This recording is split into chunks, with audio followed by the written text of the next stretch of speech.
The former chief of the MI6, Sir Alex Younger, spoke to ITV. I'll play it for you in a minute. However, I actually feel very optimistic that this feels as though, with the reality we're about to get a Labour government, it's 99.9% sure that Keir Starmer is about to win this election. And I feel optimistic that we're going to get some change here, because for a long time now, we haven't had proper debate on media, giving us the truth, particularly about Brexit. And when you hear what Alex Younger had to say, you will appreciate that he really confirmed much of what many of us have feared, that there was Russian interference and that Russia benefited from Brexit as well as China, our enemies really, and those that want to interfere with Western power. And it was just insightful and also a relief to hear a grown-up give us the truth rather than us constantly rallying against boosterism and lies. Let's hope that next week these changes continue to happen and truth and honesty returns to Britain. Particularly since I've left office and I've travelled around Europe, I'm profoundly depressed. Nobody mentions the UK. We've just made ourselves irrelevant, and this is extraordinary. You know, the beginning part of this century, we were the dominant force. France has effectively eclipsed that, and you just don't hear a discussion of us. And I think Brexit has marginalised us. It was kind of intended to do exactly that.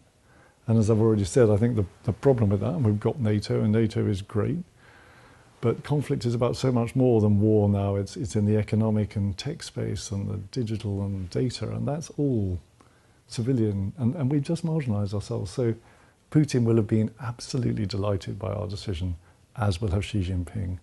When Xi looks now at Europe, he's intent on peeling it away from the United States. This is an absolutely key strategic objective for a whole set of reasons we could discuss. What did you make of Nigel Farage's comments in relation to provocation of Putin and Ukraine? Well, it's most surprising, but I half agree with him. We absolutely did provoke Russia. But the catch is that we provoked Russia not through our strength, but through our weakness. It was our serial weakness that led us to where we are today.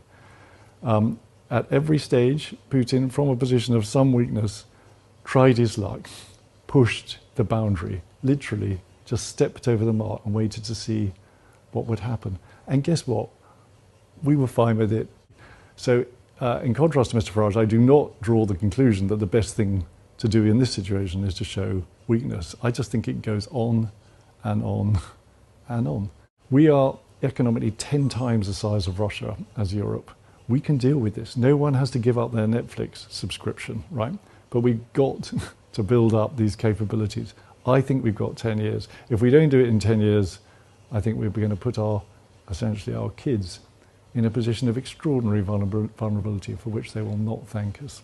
10 years being the period also that Starmer has set for his decade of national renewal. Good, so it's on him then. Are you concerned about the potential impact of returning President Trump? Yes. I think that what is it that keeps us safe as democracies? What's the thing that we do that autocratic regimes don't do? We make alliances, and we have a separation of powers within our countries that make our governments accountable. I think on both those issues, Donald Trump takes a different approach. Let's be clear, Donald Trump did us a huge favour. We were taking the mickey with defence spending in Europe. We were free riding on the US security guarantee. He did a good thing in bullying us into increasing spending, and that is well overdue and necessary. Europe needs to grow up in the security space. It's going to own the Ukraine problem at some stage. But my message to Donald Trump, I think if I was the next Prime Minister, would be that America is not being done over. It's a prime beneficiary of the international system that it's set up. And its willingness to police globalization, whilst I can see that is onerous and expensive, it's profoundly beneficial. It's why the dollar is the world's reserve currency, for instance. If it is Keir Starmer, will be internally, he's going to have a a large majority, it seems, and this is a very emotive issue and where there is not unanimity. Would it have been wise for both of the main parties perhaps to have gone further on that matter, specifically of the recognition of a Palestinian state? Look, I don't know. I'm not a politician. I'm an intelligence officer. What I'm interested in is we should do anything that makes that more likely. So to put the question back to you, do you think that makes it more likely? If the answer is yes, then yes. But if you took the view possibly that it will simply entrench previously entrenched positions still further, you could take a view that what we need is statesman-like activity and diplomacy designed to buy us time and space and frankly give license to the more moderate ends of this on both. Но что ей делать? Она должна исполнять волю народа, высказанную на референдуме. Или это тогда вообще не референдум? Кому-то не понравилось снова и снова. Ну, это что, демократия, что ли?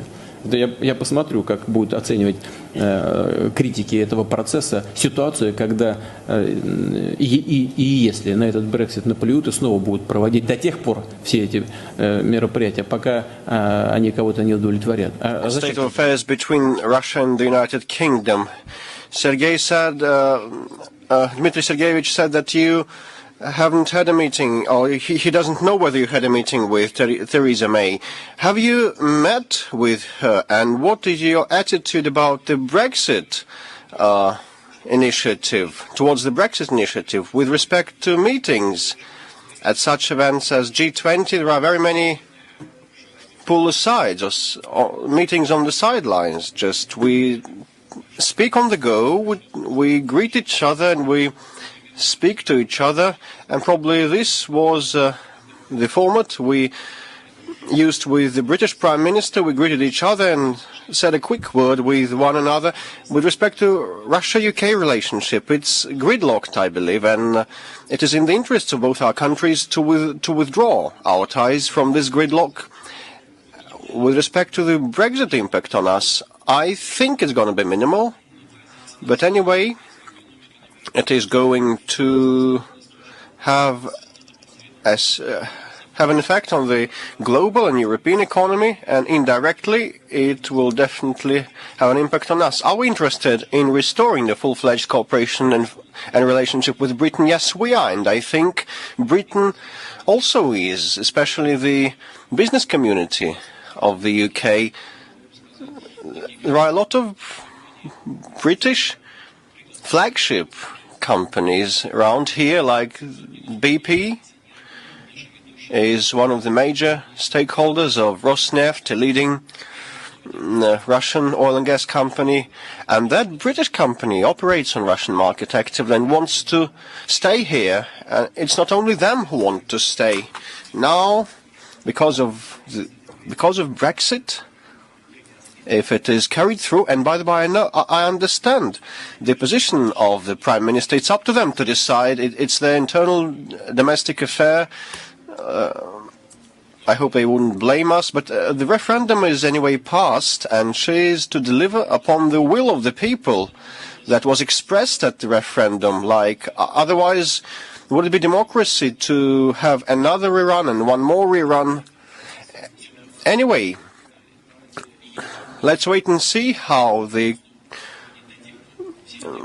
Brexit critics respond.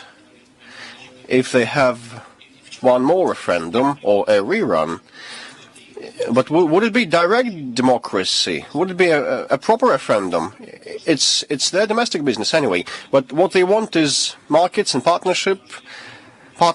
We didn't discuss that with the Prime Minister, but we discussed that with our colleagues from the British business community that are quite numerous. If we look at the foreign direct investments, the bulk of the FDIs this year has flowed from the UK to the tune of $22 billion.